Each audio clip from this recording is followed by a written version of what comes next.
What's going on, guys? Welcome back to another video. In today's video, we'll be going over all the details of a joint operation SEAL Team 3 did with the German Special Operations Unit known as the KSK. As we go through all the details of this mission, I will have a bunch of photos and footage for you guys to check out as well. But thank you so much for checking out this video. I hope you enjoy it. If you do enjoy the video, please hit that like button. It helps me out an insane amount. But if for any reason at all you don't enjoy the video, please feel free to hit that dislike button and leave me a comment down below telling me what I can do to improve my future videos. Any and all feedback is greatly appreciated here. As you guys already know, we are constantly getting hit with bans and strikes due to the nature of the content I put out. So likes, comments, and shares are the only things keeping this channel running. So thank you all so much for your support. With all of that out of the way, let's get into this video. On January 24th, 2002, Echo Platoon from SEAL Team 3 joined up with the German Special Operations Unit known as the KSK on a high-value kill or capture mission. Their target was a high-ranking Al-Qaeda member hiding out in a large Afghan village called PRATA GHAR. The village consisted of one large 4-story tall central building surrounded by a dozen smaller buildings. The game plan was for the Germans to hit the main central building while the SEALs cleared everything else around it. And as per usual, they would hit the village in the middle of the night in hopes of catching the enemy sleeping. The operators flew out of Bagram in two CH-47 Chinook helicopters, landing about 4 clicks out from the village itself to ensure the enemy couldn't hear or see the helicopters. Maintaining the element of surprise was key to success on missions like this. As the operators stepped out of the helicopter onto the snowy mountainside, one of the SEALs rolled his ankle, forcing him to sit this mission out and get back on the helicopter. The mission had barely even started, and they were already down one man. After a 45-minute hike, the operators finally reached the village, where they quickly split into different teams and moved into position.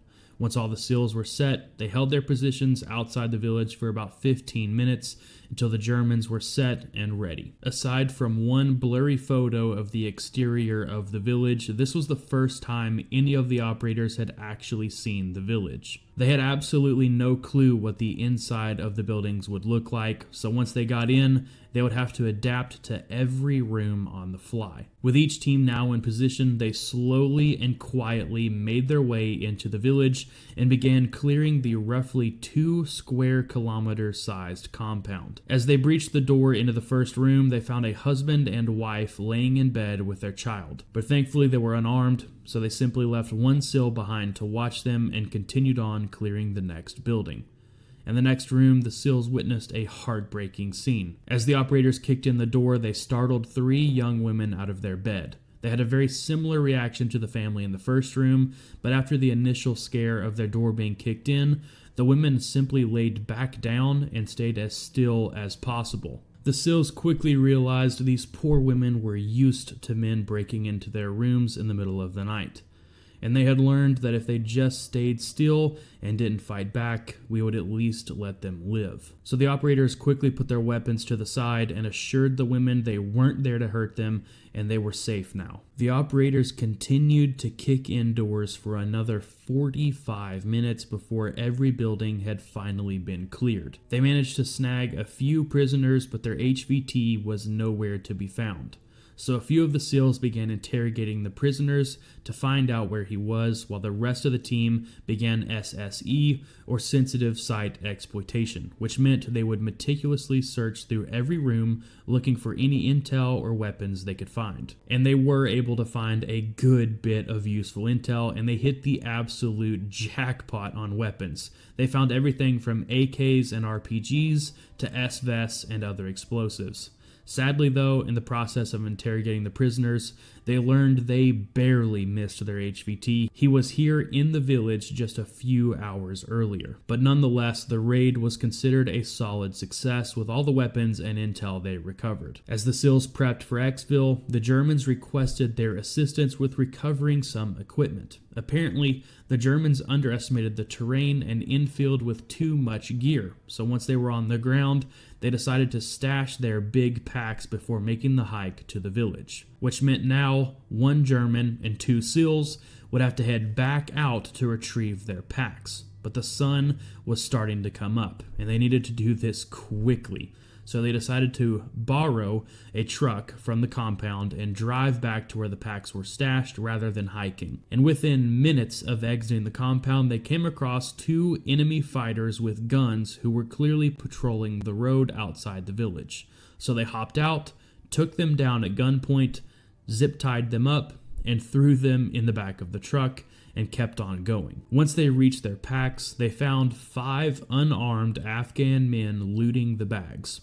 Unfortunately, the bags were stashed about 20 feet down in a ravine and the truck couldn't get down there, so they had to hop out and run down to the bags to shoo the looters away. There was a total of 40 packs down in this ravine that these 3 men would now have to carry up the hill into the truck. And after 4 different trips up and down the ravine, they were now finally heading back down to grab the last bags when they realized they were not alone. Evidently, word of their presence had spread to a nearby village, and there was now a mob of at least 50 armed men standing on the road screaming at them. The mob was most likely upset about their friends the SEALs had hogtied and thrown in the back of their truck. Very quickly, the mob moved around them and completely surrounded the operators from all sides. But despite being greatly outnumbered, the team decided they needed to get aggressive with these guys in hopes that they would back off. So they began waving their guns around and screaming at the men, telling them to back off. But the mob only got closer and closer until eventually getting so close that they were screaming in their faces and physically pushing the operators. At this point, the SEALs figured their only option was to escalate the situation in hopes that the mob would chicken out. So they fired a few rounds into the air, which had little effect on the mob. So they escalated again, this time targeting the guys closest to them, shooting the ground just inches in front of their feet. That got their attention and gave the SEALs enough room to get back to the truck with the last few packs. They very quickly loaded up into the truck and took off out of there, nearly hitting several people in the mob on the way out. Miraculously, the 3 operators made it back to the village in one piece with all 40 packs and 2 bonus prisoners. Unfortunately, the helicopters were delayed, so the operators had to sit in the freezing snow for several hours until the choppers finally arrived. The team then loaded up into the helicopters and headed back to base with several prisoners and a stack of juicy intel. And that's going to be it for today's video, guys. I pulled information for this story from a lot of different sources, but I got the majority of the information from the book The Red Circle, written by Brandon Webb, who is a former U.S. Navy SEAL sniper. So a lot of this is coming from his point of view. And as always, I will have a link down in the description to where you guys can pick up this book. The Red Circle is a recent purchase of mine, and I am loving it. I highly recommend this book. I will likely be using this book for more references and more stories and videos in the future. So if you guys liked what you heard today, definitely buy this book. It is fantastic. But anyway, guys, thank you so much for checking out the video. Once again, if you could do me a favor and hit that like button, I cannot express how much that helps me out. It is absurd how much likes play into this whole YouTube thing, but hitting that like button is ridiculously helpful. So thank you all so much for your support. But I hope you guys have a fantastic day. You know the drill. Now that you're done with this video, get off your phone or a laptop or a TV or whatever Chinese-made device you're watching this on. Go outside, enjoy nature, get a workout in, go to the gym, spend some time with your loved ones, and above all else, guys, read your Bible, spend some time in prayer. God is real. He loves you. He wants to have a relationship with you. And this world it can be tough at times. And I can't imagine going through it without knowing God. So seriously, guys, take the time, build a relationship with Him, spend some time in the Word. If you don't have a Bible, it's literally a free app on your phone. So you have absolutely no excuse not to give it at least one shot. You've got nothing to lose. But anyway, guys, thank you so much for watching the video. I hope you enjoyed it, and I'll see you all in the next